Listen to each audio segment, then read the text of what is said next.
చేస్తున్నాం. పాత్రికేయ మిత్రులకు,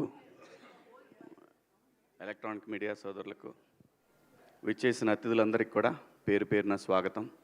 అలాగే ఒక ఫోన్ కాల్ అడగగానే ఎన్నింటికి రావాలి అన్న ఒకే ఒక్క మాట, అంతా మించి ఏం లేదు. నా సోదరుడు Anil, thank you so much. ఈరోజు అనిల్ రావటం వల్ల ఈ సినిమాకి ఇంకా కొంతమందికి, ఇప్పటిదాకా ఎంతమందికి రీచ్ అయిందో ఇంకా కొంతమందికి గట్టిగా రీచ్ అవుతుంది. అది అందుకే కొంచెం గెస్ట్లు వస్తే సినిమా ఇంకా వెళ్తుందని ప్రొడ్యూసర్ ఆశపడతాడు. కంటెంట్తో పాటు ఇది కూడా చాలా ఇంపార్టెంట్. ఇంకా నా విషయానికి వస్తే, నేను చిన్నప్పటి నుంచి నాకు ఆ డప్పు సౌండ్ వింటే ఒళ్ళు పొంగిద్ది, ఆగదు, అస్సలు ఆగదు. అమ్మతోడు నేను అన్నీ మర్చిపోతా, అసలు నేను ఆగలేను. చిన్నప్పుడు ఊర్లో మాకు సముద్రయ్య అని ఒక అతను ఊళ్ళో ఏది జరిగినా డప్పేయటానికి వచ్చేవాడు. తప్పెట అంటాం మేము, తప్పెట వేసుకొని వచ్చేవాడు, అన్నీ అనౌన్స్ చేసేవాడు. అతనితో పాటు వెనకాల పరిగెత్తుకుంటా డ్యాన్స్ వేసుకుంటూ వెళ్ళేవాళ్ళం. అది నరనరాల్లో జీర్ణించిపోయింది. సో అందుకే ఎవరిని ఇబ్బంది పడి ఉంటే సారీ. మా సినిమా కూడా దండి, ఏం పర్వాలేదు, ఈ సినిమా కోసం ఆ మాత్రం చేయొచ్చు. దండోరా ఈ సినిమా తర్వాత ఈ సినిమా ప్రొడ్యూసరు నా దృష్టిలో ఇంకా యూత్ బాయ్ నైట్ లైఫ్లన్నీ వదిలేస్తే చాలా చాలా చాలా చాలా టేస్ట్ ఉన్న, ఆ పేర్లు ఉన్నవాళ్ళే, ఆ బెనర్జీ అనే పేరు ఉన్నవాళ్ళు, వాళ్ళ వైబు, వాళ్ళ థింకింగు. నేను ఇండస్ట్రీలో తిలక్ గారు అనే ప్రొడ్యూసర్ ఉండేవారు, ఆయన పూర్తి పేరు కూడా బెనర్జీ గారు అని ఉండేది. ఆ బెనర్జీ అంటే కమ్యూనిస్టులకు ఎక్కువ పెట్టుకునేవాళ్ళు ఈ పేర్లు. కమ్యూనిస్టుల ఫ్యామిలీస్లో ఉన్న వాళ్ళల్లో ఎక్కువ ఈ బెనర్జీ అనే పేరు పెట్టుకునేవాళ్ళు. సో చాలా చాలా చాలా అంటే అండి, సినిమా డబ్బులుంటే తీయొచ్చు, డబ్బులు ఎవరిని ఇస్తే తీయొచ్చు, కానీ కథను సెలెక్ట్ చేసుకుంటాడు చూసారా, అది అందరితో సాధ్యమయ్యే పని కాదు. 100% డబ్బులు, మనం అన్ని బిజినెస్ల్లో బ్రహ్మాండంగా తోపులం బ్రహ్మాండంగా చేశామని అనుకుంటారు, కానీ భగవంతుడికి ఒక్కొక్కడికి ఒక్కొక్క టాలెంట్ ఇస్తాడు. డబ్బులు ఇవ్వకపోవచ్చు, డబ్బులు అవే వస్తాయి. సరస్వతి ఉంటే లక్ష్మి నడుచుకుంటా వచ్చేస్తాయి. అంటే అలానే ఆయన దగ్గర డబ్బు లేదని కాదు నా ఉద్దేశం. కథని సెలెక్ట్ చేసుకోవటం దగ్గరే ఏ ప్రొడ్యూసర్ సక్సెస్ అయినా కానీ దానికి పునాది అదే. అలాంటి ఐక్యూ ఉన్న, దండిగా ఉన్న నిర్మాత బెన్నీ గారు. డెఫినెట్గా ఈ సినిమా తర్వాత ఆయన్ని చూసే విధానం మారిపోద్ది. అలాగే దర్శకుడు, సినిమా అంటే ఎవరికి ఇష్టం ఉండదండి, ఎవరికి ప్యాషన్ ఉండదు. తన కెరీర్ని అమెరికాలో తన స్టూడెంట్ లైఫ్ని, తర్వాత తన జాబ్ని ఎంజాయ్ చేసిన తర్వాత, తనంటూ ఇంకా నేను బతకగలనే ధైర్యం వచ్చిన తర్వాత సినిమా కోసం తనకున్న అన్నీ వదిలేసుకొని సినిమా మీద ఉన్న ప్యాషన్ తోటి ఒక మంచి కథ రాసుకొని, మంచి కథ అంటే అండి, ఈ సినిమాకి ముందు చెప్పాల్సింది, ఇది చాలా బాగా రాసిన స్క్రిప్ట్ అండి. నాకు కథ అంతా తెలిసినా సరే థియేటర్లో నేను చూశాను. మీరు మా ఆర్టిస్టులు ఎంతమంది చూశారో నాకు తెలియదు. సినిమా నేను చూశాను. ఎక్కువ చెప్తే ఓవర్ అవుతుందేమో అనే భయం కూడా ఉంది లోపల. కానీ నేను నా రీఎంట్రీ తర్వాత, నేను డబ్బులు నాకు చాలా అవసరం, నాకు కూడా చాలా అవసరం. నాకు 2 పిల్లలు, మీకు తెలుసు, వాళ్ళని చదివించాలంటే ఎన్ని ఇబ్బందులు ఉంటాయో. అందులో సినిమా యాక్టర్ కొడుకనగానే వాడికన్నా నేను ఎక్కువ ఆలోచిస్తే ఇన్నేమని అనుకుంటారేమోనే అదొకటి. బట్ లక్కీలీ అలా ఆలోచించే పిల్లలు కాకపోయినా కానీ చదువులకి చాలా అవుతుందండి ఈ రోజుల్లో. అలాంటి పిల్లలు అనేసరికి మారిపోయింది నా ఆలోచన. అలాంటి సిచ్యువేషన్ ప్రతి తల్లిదండ్రికి ఉంటుంది. అలాగని చెప్పి ఆ తల్లిదండ్రులు వాళ్ళ పిల్లల్ని అంత ఈజీగా వదిలేరు. సినిమా దేని గురించి మాట్లాడుతుంది అనే దాన్ని నాకు అతను స్క్రిప్ట్ చెప్పినప్పుడు ఒక క్యారెక్టర్ కనెక్ట్ అయ్యానండి. నేను ఒక క్యారెక్టర్ కనెక్ట్ అయ్యాను. నా పాత్ర చాలా బాగుంది, సినిమా నా చుట్టూనే తిరుగుతుంది, కానీ అప్పటికి కూడా టెంప్ట్ అవ్వాల నేను. ఎందుకంటే నేను ఇండస్ట్రీకి వచ్చి రీఎంట్రీ మళ్ళీ వచ్చిన తర్వాత ఆ డబ్బులు అనే పదాన్ని పక్కన పెట్టి 13 సంవత్సరాలు నేను సర్వైవ్ అయ్యాను. ఇంకా నాకు డబ్బులు కాదు కావాల్సింది, నాకు ఇంత పేరు ఇంత రెస్పెక్ట్ ఇస్తున్న వీళ్ళకి గౌరవం ఇవ్వాలి, మంచి సినిమా అయితేనే చేద్దాము, లేకపోతే పుట్టించినోడికి తెలుసు ఎలా తీసుకుపోయేవారికి ఎలా నడపాలనేది ఒక బలమైన ధైర్యం వచ్చిందండి నాకు. అలా అతను చెప్పిన ఆ కథని విన్న తర్వాత నేను బిగ్ బాస్ హౌస్ నుంచి వచ్చిన తర్వాత నా 90s రిలీజ్ అయిన తర్వాత నేను ఫస్ట్ ఒప్పుకున్న సినిమా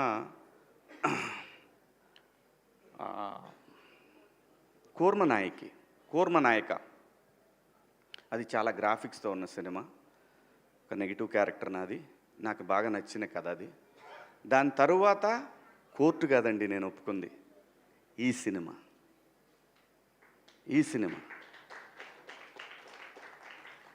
దీనికి పురిటి నొప్పులు ఉన్నాయి, లేవంటలేదు. ఆ కారణం చేతనే నాని గారు తొందరగా అయిపోయింది, కానీ బెన్నీ కదా కొంచెం కష్టం ఉంటుంది, ఉండాలి, ఉంటేనే రెస్పాన్సిబిలిటీ ఉంటుంది, లేకపోతే కష్టం. అలా ఈ సినిమా 90s చేసిన నవీన్ మేడారం అని ఆయన నిర్మాత, దానికి సిరీస్కి ఆయన ద్వారా వచ్చారు ఈయన నా దగ్గరికి. ఈయన వచ్చినప్పుడు ఫస్ట్ నాకు పిచ్ డెక్ పంపించమని చెప్పాను నవీన్ మేడం, అది పంపించారు. ఆ తర్వాత ఆయన కథ చెప్పారు, వచ్చి నాకు కథ చెప్పారు. అదంతా వింటున్నాను కానీ నేను ఎక్కడ టెంప్ట్ అవ్వలేదు. ఓకే బాగుంది, బాగా రాసుకున్నాడు. ఎప్పుడైతే ఒక పాత్రను ఇంట్రడ్యూస్ చేశాడండి, అక్కడి నుంచి సినిమా లెవెల్ కూడా ఎవరెస్ట్ శిఖరంలాగా వెళ్ళిపోద్ది అనమాట. ఆ ఎవరెస్ట్ శిఖరంకి వెళ్ళిన తర్వాత బయటకు వచ్చే హై ఉంటుంది చూసారా, ఆ హై మీరు ఇందాక చూసిన తమ్ముడు డ్యాన్స్ చాలా బాగా రాసుకున్నాడండి. నిజంగా నేను అమితంగా ప్రేమించేమీ మాట్లాడట్లేదు, సినిమా తీసేవరకే ప్రేమిస్తాను నేను. సినిమా తీసిన తర్వాత అది ఎడిటింగ్ రూమ్లోనైనా థియేటర్లో నిర్దాక్షిణ్యంగా దాన్ని నేను హేట్ చేసినంత ఎవరు హేట్ చేయరు. అబ్బా అంట మా వాడు ట్రైలర్ చేసిన, అబ్బాయి అక్కడక్కడ లూజ్ ఫ్రేమ్స్ ఉన్నాయో అన్న, పెద్ద కొంచెం టైట్ పెట్టొద్దు, తెలీదు మరి ఎవరో ఏమంటారో, బయటికి వెళ్తుంది ఫస్ట్ మన బిడ్డ బయటికి వెళ్తూ ఉంది ఫస్ట్ టైం అని చెప్పి ఆ భయం ఉంటుంది. ఆ భయంతో చాలా చెప్తాం. నేను మళ్ళీ సినిమాలు చేయటం మొదలుపెట్టిన తర్వాత నాకు అందరు కొత్త డైరెక్టర్లే వచ్చారు, అన్ని కంటెంట్ ఓరియంటెడ్ ఫిల్మ్సే. ఏ ఫిలిం కూడా డబ్బుల కోసమే, డబ్బులు తీసుకుంటున్నాను, డబ్బులు తీసుకోవట్లేదు, మళ్ళీ అలాంటి మాటలు మాట్లాడకూడదు. డబ్బులు కావాలి కదండి అని అలా బతిలాడుకొని తీసుకుంటున్నాను, అది వేరే విషయం. కానీ ఆ కంటెంట్ విషయంలో మాత్రం నో కాంప్రమైజ్, నో. ఈ సినిమా ప్రతి ఒక్కళ్ళని, చాలా సినిమా రిలీజ్ అయిన తర్వాత రేపు లేదంటే ప్రీమియర్స్ పడ్డ తర్వాత జర్నలిస్ట్ సోదరులు ఉన్నారనే పెద్ద ధైర్యం అయితే నాకు ఒకటి ఉంది. ఎందుకంటే మీరు రీసెంట్ డేస్లో వాళ్ళు మీరు చూశారు, ఒక ప్రీ వెడ్డింగ్ షో కానీ ఆ తర్వాత వచ్చిన 2-3 సినిమాలు కానీ వాళ్ళు బ్రహ్మరథం పట్టిన విధానం, అది ఇండస్ట్రీకి శ్రీరామరక్ష, నిర్మాతలకి శ్రీరామరక్ష. అలాంటి ఒక ధైర్యం నాకుంది. ఈ కథని వాళ్ళు ఎలా చూస్తారనే దాంట్లో నేను సినిమా చూసా. సినిమా అద్భుతంగా వచ్చింది. ఇది మార్నింగ్ షో వరకే, ఈ వారం చిన్న సినిమాలు ఏం రిలీజ్ అవుతున్నాయి అని మాట్లాడుకునే వాళ్ళకి మాత్రం ఈ వారం చిన్న సినిమాల్లో ఇది ఒక చిన్న సినిమా. కానీ 25th సాయంత్రానికి ఇది చాలా పెద్ద సినిమా.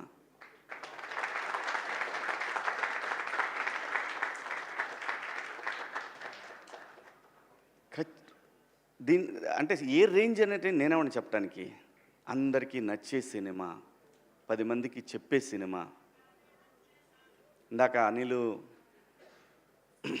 నేను ఒక విషయంలో మాట్లాడుకున్నప్పుడు, ఈ సినిమా మనం మన తాతల నుంచి చూస్తున్నాము, మన నాన్నని చూసాము, మనము చూసాము, మన తర్వాత జనరేషన్స్ ట్విట్టర్లో కులం గురించి కొట్టుకునేది చూస్తున్నాము. ఎన్ని తరాలైనా మారిన ఈ అంశాన్ని ఏదో ఒక తరం వదిలేస్తానే దాంతో ఈ తరం ఫైట్ చేయాల్సిందే తప్పదు.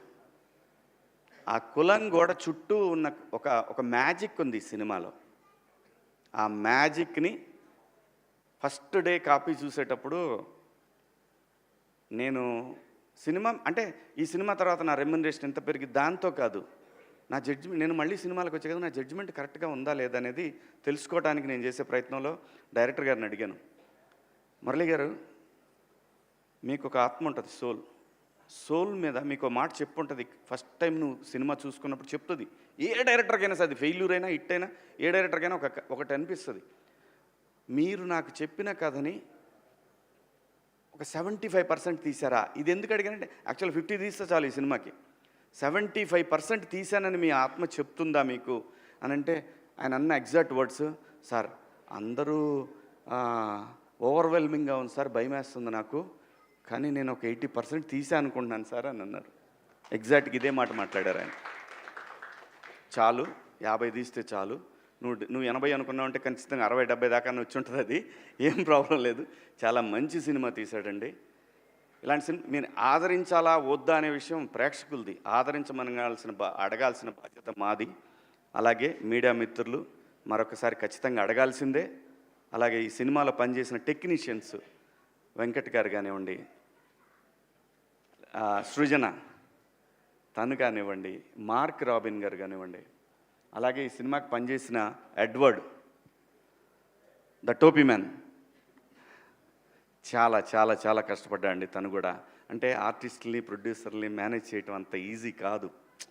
చాలా చాలా డీసెంట్గా డిగ్నిఫైడ్గా బిహేవ్ చేసి సినిమాని ఎక్కడా కూడా తగ్గకుండా నీట్గా ఒక కాపీ దాకా వచ్చేటట్టు పనిచేసిన తను కానీ, మేనేజర్గా పనిచేసిన మా రెడ్డి గారు కానీ, ఇలా అందరూ ప్రతి ఒక్కళ్ళు అండి మా ఆర్టిస్టులు అందరూ, సుబ్బారావు గారు, మిగతా మా రాఘవేంద్రరావు గారు, జూనియర్ రాఘవేంద్రరావు గారు, అందరండి. ఇతను చూస్తే కోపం వస్తుంది, మీకు చంపేద్దాం అనిపిస్తుంది రేపు సినిమాలో.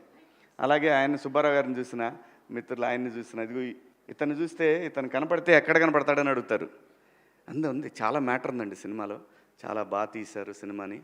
ఖచ్చితంగా చాలా మంచి సినిమా. ఈ సినిమాలో మేము పనిచేసామని చెప్పుకొని ధైర్యంగా ఆర్టిస్టులు అందరూ చెప్పుకునే సినిమా. ఈ సినిమాలో నాకు బాగా నచ్చిన పాత్రల్లో బిందు మాధవ్ గారి పాత్ర ఒకటి. ఏమండి, మన దగ్గర చాలామంది ఆర్టిస్టులు ఉన్నారండి, చాలామంది. ఎట్లాంటి ఈగోకి పోవసరం లేదు. మనిషి జీవితమే ఈగోల మయం. ఎలాంటి ఈగోలు పోవాల్సిన లేదు. మీరు పాత్ర ఇచ్చి చూడండి, భారతదేశంలో ఏ నటుడికి తగ్గకుండా పనిచేసే ఆర్టిస్టులు ఇక్కడ ఉన్నారు. బయట భాషల్లో వాళ్ళు బాగా చేయరని కాదు, వాళ్ళు మంచి ఆర్టిస్టులు కాబట్టే మనోళ్ళు పెట్టుకుంటున్నారు. నేను ఎవరిని కూడా, ఇక్కడ భాషా భేదాలు లేవు, కానీ ఇక్కడ బోల్డ్ టాలెంట్ ఉందండి. చాలా కుప్పలు తెప్పలు టాలెంట్ ఉంది. నందు కానివ్వండి, మా తమ్ముడు చింపి చాట చేశాడు సినిమాని. అలాగే రవికృష్ణ, మణిక మీ ఇద్దరు పేరు తలకాయ నొప్పి నాకు ఈ సినిమాకి. Monica Robin Singh, Robin Hood లాగా. ఆ అమ్మాయి ఒక్క షాట్ మీ జీవితాంతం మర్చిపోలేరండి. ఆ అమ్మాయి చేసిన ఒక షాట్ అయ్యి బాబోయ్ అసలు మామూలుగా ఉండదు. అలాగే చాలా ఉన్నాయండి, చాలా చెప్పుకోవాలి ఈ సినిమాలో. అందరూ బాగా చేశారు. నేను ఎలా చేశాను అనేది మీరు అందరు రేపు సినిమా చూసి చెప్తారు. Thank you so much. మీ అందరికీ పేరు ఇంకెవరన్నా మర్చిపోయానా? ఎవరిని మర్చిపోలేదు. ఆ అమ్మాయి ఇంక సింగర్గా మిగలదు, యాక్టరే, ఖచ్చితంగా యాక్టరే. ప్రతి ఒక్క ఈ సినిమాలో ఒక్క పాత్ర కూడా వేస్ట్ పాత్ర అనేది ఉండదు. అంటే గ్రూపులో ఏదో పెట్టారులే ఫ్రెండ్స్ ఉండాలి కాబట్టి ఫ్రెండ్స్ పెట్టాను. సత్యన్ అని ఇంకో క్యారెక్టర్ ఉంటుంది, టీ మ్యాన్. ప్రతి ఒక్క పాత్ర. ఇప్పుడు ఎందుకులే అమ్మా ఇవన్నీ. అందరూ బాగా చేశారు.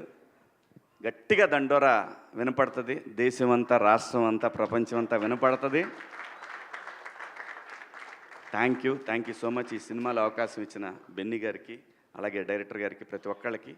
అన్నిటికన్నా ముఖ్యంగా ఈరోజు ఈ స్టేజ్కి ఒక గ్లామర్ తీసుకొచ్చిన నా సోల్ తమ్ముడు అనిల్, థ్యాంక్ యూ. అబ్బాయి అని పిలుచుకుంటా నేను. మా పిల్లల్ని కూడా అబ్బాయి అని ఎరా అని పిలుచుకుంటా, కానీ అబ్బాయి అని పిలుచుకుంటా నేను. సో తను రావటం నిజంగా చాలా చాలా చాలా కళొచ్చింది స్టేజ్కి. Thank you so much Anil. Thank you. Love you.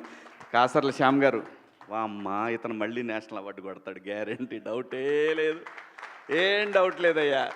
200% దీనికి నేషనల్ అవార్డు రాకపోతే ప్రజలు తిట్టుకుంటారు, అది వాళ్ళకే వదిలేస్తున్నా. Thank you so much. Thank you అండి. Love you all.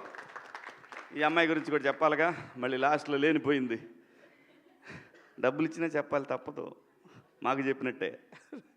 చాలా బాగుందమ్మా, చాలా బాగా చేస్తున్నావు.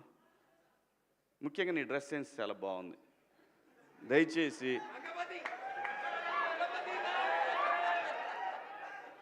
ఇంకో విషయం చెబుతున్నా, అమ్మాయిలు హీరోయిన్లు ఏ బట్టలు పెడితే వేసుకొని పోతే మనమే దరిద్రం అనిపించాల్సి వస్తమ్మా.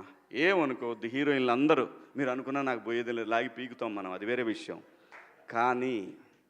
కానీ మీ అందం చీరలోనో, మీ అందం నిండుగా కప్పుకునే బట్టల్లోనే ఉంటుంది తప్పితే సామాను కనపడే దాంట్లో ఏముండదమ్మా.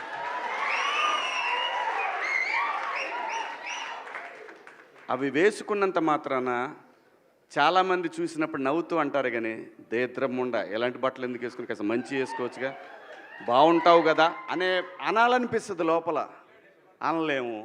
అంటే మళ్ళీ నేను స్త్రీ స్వాతంత్రం లేదా స్వేచ్ఛ లేదు. స్త్రీ అంటే ప్రకృతి, ఎంత అందంగా ఉంటే అంత గౌరవం పెరిగిద్ది. ఈ ప్రకృతి అద్భుతంగా ఉంటుంది. అలాగే స్త్రీ మా అమ్మ చక్కగా ఎప్పటికీ గుండెల్లో కనపడతా ఉంటుంది, ఒక సావిత్రమ్మ కానీ ఒక సౌందర్య కానీ. అలాగే ఈ జనరేషన్లో ఇంకా చాలామంది, రష్మిక, చాలామంది అమ్మాయిలు ఉన్నారు. వీళ్ళందరూ ఇంపాక్ట్ క్రియేట్ చేశారు కాబట్టి అమ్మటే చెప్పగలుగుతున్నాం. గ్లామర్ అనేది ఒక దశ వరకే ఉండాలా, ఇంతవరకు ఉంటే పర్లా, అది ఇక్కడికి రాకూడదు. నేనేవాళ్ళే కానీ చెప్పడానికి మళ్ళీ అందరు రేపు పొద్దున పెద్ద పెద్ద వాళ్ళంతా బయలుదేరతారు, మాకు స్వేచ్ఛ లేదు. స్వేచ్ఛ అనేది అదృష్టం. ఆ స్వేచ్ఛని కోల్పోవద్దు. మన గౌరవం ఎప్పుడు పెరుగుద్దంటే మన వేష భాషల నుంచే మన గౌరవం పెరిగిద్ది. అందులో ప్రపంచ వేదికల మీదైనా సరే చీరగట్టుకున్న వాళ్ళకే విశ్వసుందర కిరీటాలు వచ్చినాయి. Thank you so much. Thank you Shivaji గారు, థ్యాంక్ యూ సో మచ్.